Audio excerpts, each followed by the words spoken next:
ئێستاش ناوی ئەو قوتابیانە خوێندنەوە کە لە ڕیزبەندی چوارەم تا پلەی شەشەم بوون. قوتابی ئیمان موحسین بە ڕیزبەندی پلەی شەشەم لەسەر هەرێمی کوردستان بە کۆنمرەی 98.57 فەرمێت. داوا لە بەڕێز مامۆستا بورهان ئەرگوشیەکەین کە دووبارە زەحمەت بکێشێتەوە بۆ پێدانی پلاکێتەکان.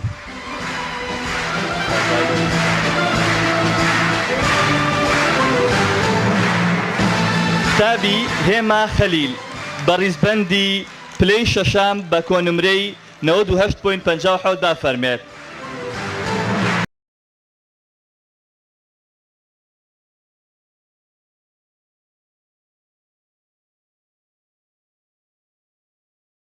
دکتۆرە ڕێواسەکەین کە توانیوێتی یەکێک بێ لە ڕیزبەندی پلەی یەکەمەکان لە هەرێمی کوردستان. قوتابی نەباز محەممەد بە ڕیزبەندی پلەی شەشەم بە کۆنمرەی 98.57 فەرمێت.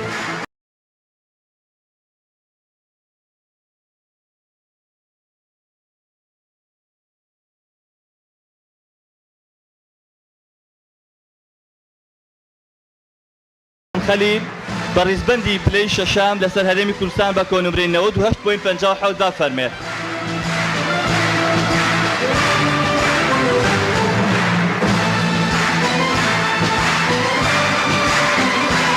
قوتابی بەڕێز یونس بە ڕیزبەندی پلەی شەشەم بە کۆنمرەی 98.57 فەرمێت.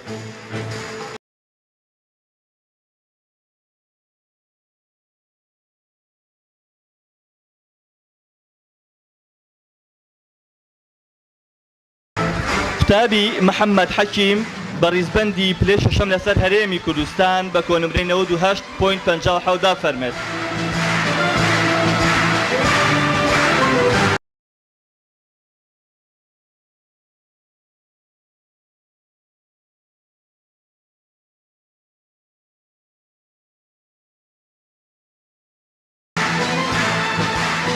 محەممەد حەکیم یەکێک بوو لەو قوتابیانەی کە لە کاتی هاتنی بۆ ئێرە واتە 4 ساڵە لای ئێمە قوتابیە، ئەو کاتە وعدیدا کە یەکێک بێت لە دەیەکەمەکەی هەرێم فعلەن وعدەکەی خۆی بردۆتە سەرەوە.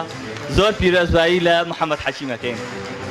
قوتابی سۆما سامان بە ڕیزبەندی پلەی پێنجەم لەسەر هەرێمی کوردستان بە کۆنمرەی 98.87 فەرمێت.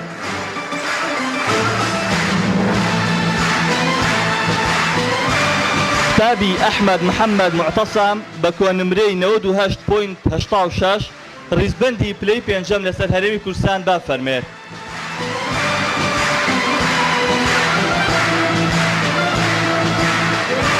قوتابی هەیبە دڵشاد خدر بە ڕیزبەندی پلەی چوارەم بە کۆنمرەی 99.14 با فەرمێت.